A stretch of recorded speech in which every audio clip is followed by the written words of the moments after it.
Cricket এবং football খেলার জন্য সবচেয়ে বেস্ট একটা প্লেস হতে পারে গাজীপুর টার্ফ। কলাপট্টি থেকে সরাসরি ফাউকা রোডে চলে আসলে আপনি পেয়ে যাবেন গাজীপুর টার্ফ। শত ব্যস্ততার মাঝেও শরীর এবং মন খুশি রাখতে দরকার হয় খেলাধুলা। তাই আজকে রাতে প্ল্যান করলাম গাজীপুর টার্ফে একটি ফুটবল ম্যাচ খেলার জন্য। সেই উদ্দেশ্যে আমরা রওনা হলাম,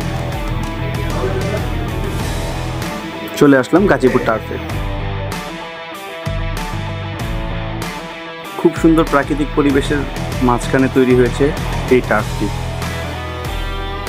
আবহাওয়া খুবই ঠান্ডা এবং শান্ত। ম্যাচ শুরু করার আগে আমরা একটু প্রস্তুতি নিয়ে নিয়েছিলাম, কারণ যেহেতু আমরা রেগুলার খেলোয়াড় না, তাই সেক্ষেত্রে আগে একটু ওয়ার্ম আপ অবশ্যই প্রয়োজন।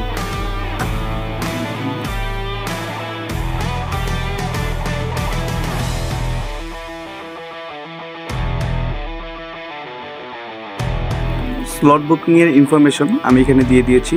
যারা স্লট বুকিং করতে চান তারা কমপক্ষে 3 থেকে 4 দিন আগে তাদের সাথে যোগাযোগ করে 200 থেকে 300 টাকা অ্যাডভান্স করে স্লটটি বুকিং দিয়ে দিবেন।